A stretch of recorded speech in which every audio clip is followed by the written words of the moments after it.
Welcome to today's world, where the use of social media is as common the air we breathe. In this era, social media has become an unavoidable part of our daily existence. It keeps us connected to people from all over the world, so much so that even our marital life or our love life is in its grasp. Is yours too affected by social media? Do you have an impractical image of how your love life should be? Do you compare your relationship with all of your virtual friends' timelines? If yes, you need a reality check, my friend. From the moment we wake up to the time we go to bed, social media is always there. We find ourselves reaching for our phones to check the latest updates more often than we realize. But this constant need to stay connected comes with a downside. Social media addiction is a real issue that's being acknowledged more and more. It's not just about checking updates or sharing our lives online. It's about the compulsive need to stay connected, constantly checking notifications, and the inability to stop using it, even when it starts to cause harm. Social media addiction isn't just about substance, it's also about behavior. Just like other forms of addiction, it has the potential to take over our lives. The satisfaction of receiving a new message or a like can trigger a rush of pleasure, keeping us coming back for more. But here's the downside. While social media promises to connect us, it often results in feelings of isolation. It promises instant satisfaction, but often leads to long-term dissatisfaction. And while it promises freedom, it often results in dependence. This is the effect of excessive social media use. It's not just a communication tool anymore. It's a platform that has the potential to control our emotions, our self-worth, and our relationships. It's not a question of whether we use social media, but how much it controls our lives. Social media, a double-edged sword, can sometimes take a toll on our relationships. We live in an era where the digital domain dominates our lives. Our day begins with the chime of notifications and concludes with a final swipe through the never-ending feed. In this digital hustle, we often lose sight of the real people around us, the ones we can interact with, share authentic smiles with. Take a moment to ponder over a familiar scene in numerous households across. Dinner time, traditionally a time for family interactions, has morphed into a quiet meeting of individuals, each engrossed in their personal virtual universe.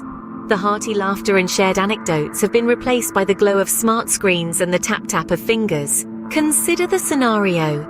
You're with your significant other, enjoying a quiet stroll on a gorgeous evening. Out of the blue, their phone beeps.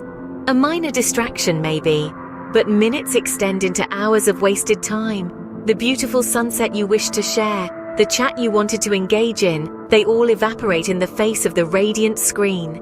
And then there's the incessant comparison. Haven't we all been there?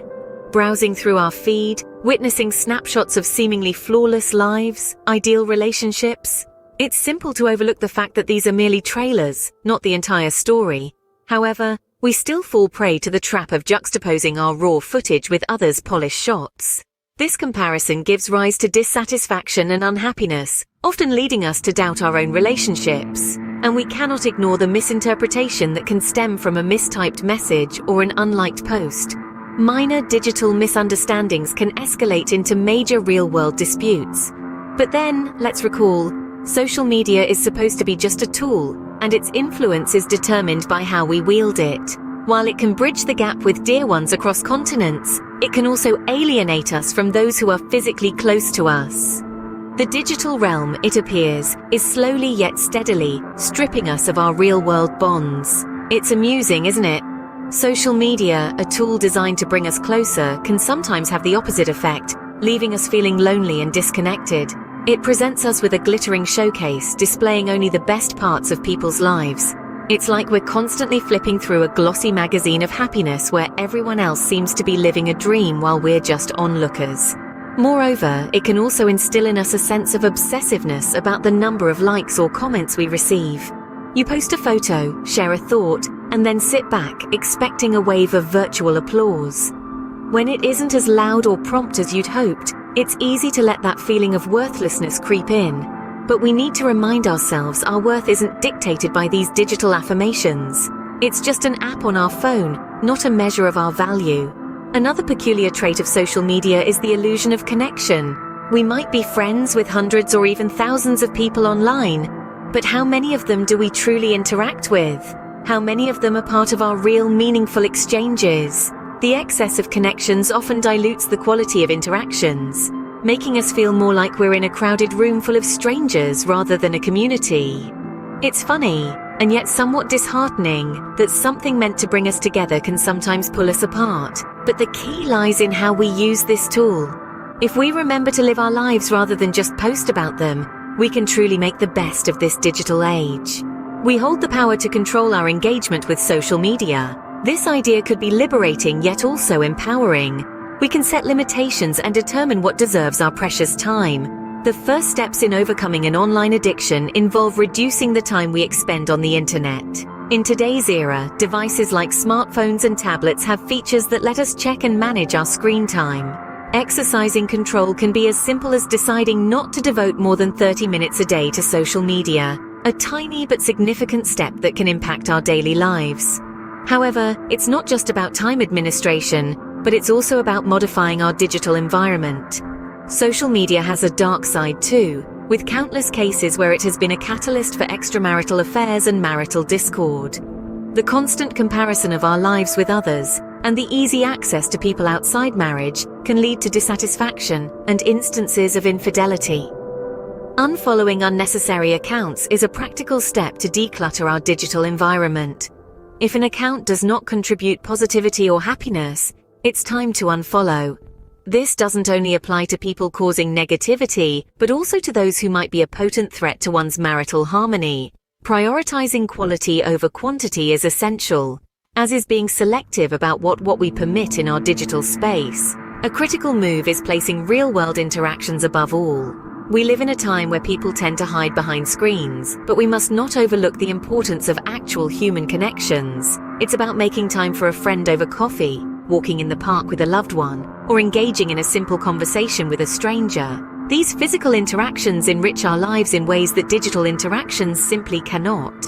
Taking control of our social media use doesn't suggest we completely abandon it. It's more about using it mindfully and achieving a balance that suits us. It's about not allowing it to govern our lives, but using it as a tool to enhance our existence. Being mindful of our social media usage can help us maintain emotional fidelity in our relationships and avoid potential sources of disruption in our marital life. Taking control of our social media use means revitalizing our in-person relationships. In the end, social media is just a tool. It's all about how we utilize it that really matters. It can sometimes seem overwhelming, but remember, it also has the potential to be harnessed for good. We've explored deep into the world of social media today, highlighting its potential to both connect us globally while simultaneously creating a vacuum in our personal relationships. We've also touched upon the need to free ourselves from the seemingly unbreakable digital shackles it binds us in. Social media isn't inherently detrimental. It's merely a platform, a canvas for us to showcase our lives, a window to view the world, a bridge to reach out globally. Yet its impact is primarily dependent on the user, not the tool. Our relationships are valuable, forming the intricate fabric of our lives. But when we permit social media to overshadow these priceless moments, we risk losing the essence of our interpersonal connections. What we must remember is that social media isn't the adversary. It's the unchecked, mindless use that causes problems. It's the constant scrolling, the constant need for validation, the trap of comparison. Those are the real villains. The silver lining? We hold the power to alter this. The solution lies in conscious, wise usage. It involves making choices that prioritize physical interactions over virtual, real experiences over edited images, and meaningful discussions over superficial likes and comments. This power of choice is ours, to let social media dictate us, or to use it as a tool to enrich our lives and relationships. Remember, it's not about completely cutting out social media from our lives, but learning to use it in a way that benefits us, not vice versa.